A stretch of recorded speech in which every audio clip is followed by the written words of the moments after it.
Votre invité aujourd'hui, Béatrice Rulle, vous recevez Adrien Jeunecamp, député PLR, et on va parler de compétitivité suisse. Bonjour Adrien Jeunecamp. Bonjour Béatrice. Merci d'être sur Radio Lac ce matin. La Suisse est donc le pays à l'économie la plus compétitive selon le classement annuel de l'IMD, l'International Institute for Management Development de Lausanne. C'est une première et autre excellente nouvelle, c'est que notre pays est aussi le premier en matière d'innovation et ça c'est la Commission européenne qui nous le dit. Bref, on dit merci la pandémie. On dit surtout merci la formation. On a toujours su qu'on n'avait pas de pétrole, mais donc qu'il fallait soigner les idées. Et on a des grandes écoles, des universités, et plus généralement un cadre de formation qui nous amène là. Et je crois que c'est surtout l'agilité dans ce domaine-là et plus généralement l'ouverture d'esprit qui font qu'on se retrouve à cette première place plus que la question précise de la pandémie. Reste que tout de même, ça correspond effectivement à cette pandémie. Quand on a été dépassé par d'autres pays, on peut quand même y voir un lien de cause et effet sur notre gestion. On a eu, je pense, une gestion très souple, évidemment moins rapide, c'est ce que disait l'étude, moins rapide que des pays dans lesquels vous avez un président qui peut décider immédiatement de tout fermer. Nous, à l'inverse, vous avez le système suisse, c'est-à-dire que c'est un peu plus lent, mais c'est aussi un peu plus pondéré. Et je pense que quelque part, on a là évité quelques écueils et on a su rebondir très rapidement derrière. La Suisse qui améliore son attractivité, notamment pour les investissements étrangers, plus 25% l'année dernière. 25%, c'est un niveau inégalé depuis 2011. Alors, quand votre parti, le PLR, nous dit attention, n'augmentons pas les impôts, les entreprises font partir, c'est catastrophique. Bon, dans les faits, elles nous aiment bien, les entreprises.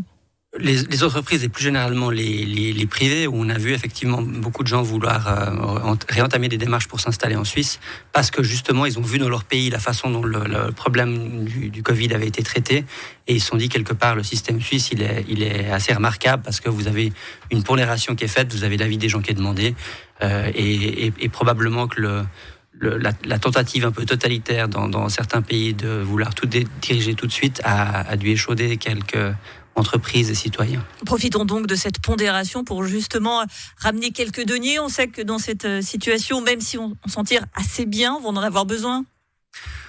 Oui, mais ça c'est toute l'histoire. C'est toute l'histoire de la Suisse. On est plutôt un pays économe, notamment en matière de finances publiques. Au niveau suisse, je dis bien, pas au niveau genevois, mais au niveau suisse en général, on a peu de dettes en comparaison internationale.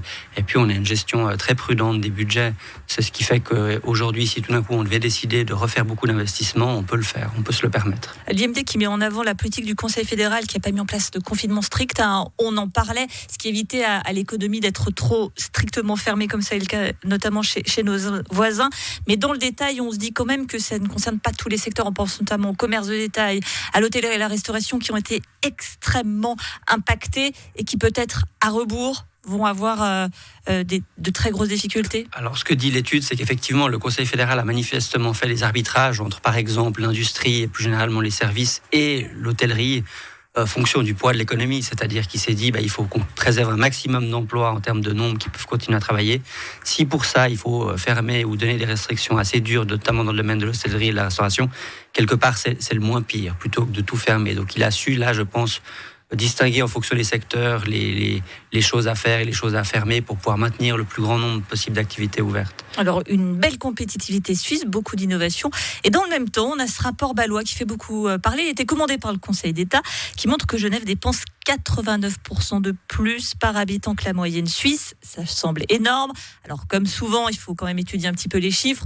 Dans le détail, ça masque aussi quand même cette réalité. S'il y a beaucoup de dépenses de l'État, c'est aussi parce qu'il y a des prestations à la population pour garantir un niveau de vie.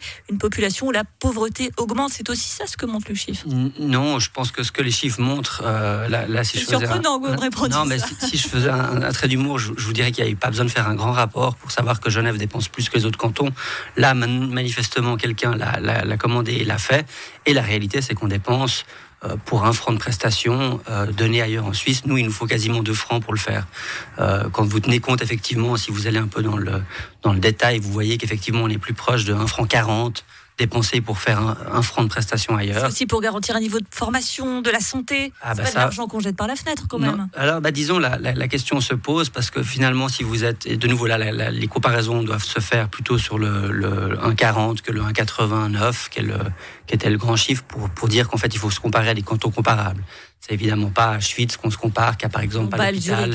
Mais on prend des grandes villes, des grands cantons urbains. Et puis, on se rend compte quand même que dans ces cas-là, il nous faut 40 centimes de plus en moyenne pour faire la même prestation. La question, c'est est-ce que votre prestation de santé, elle est meilleure à Genève, quasiment de l'ordre de 50% meilleure qu'à Zurich? Moi, très modestement, je pense qu'il y a des vraies questions à se poser. Et puis, c'est ce que cette étude met en exergue. C'est-à-dire qu'à Genève, en général, on a quand même une pratique qui est plus proche de notre grand voisin en termes de dépenses publiques que ne l'a le reste du pays. L'Institut qui a identifié également les principaux secteurs pour faire des économies avec le Conseil d'État et ses états-majors. Ah, les fonctionnaires, c'est toujours si bon de leur taper dessus et de leur dire ils sont trop nombreux. Disons là, le rapport le montre en fait. Effectivement, à comparaison avec d'autres cantons, on a une pratique où on a beaucoup plus. Certainement. Et de nouveau, je pense que là, l'agilité au sein de la fonction publique manque à Genève. C'est-à-dire qu'on a toujours un statut de la fonction publique qui est le vieux statut que les gens connaissent, c'est-à-dire avec très peu de flexibilité, très peu de possibilités de licenciement. Et ça, c'est sûr que ça met une pression sur ceux qui, effectivement, sont les excellents fonctionnaires que vous mentionnez, parce qu'en parallèle, quand on regarde les chiffres sans émotion, eh bien, on en a quand même beaucoup plus qu'ailleurs pour faire les mêmes prestations a priori. Merci Adrien Jeunecamp, député PLR, d'avoir été sur Radio Lac ce matin. Merci à vous pour l'invitation.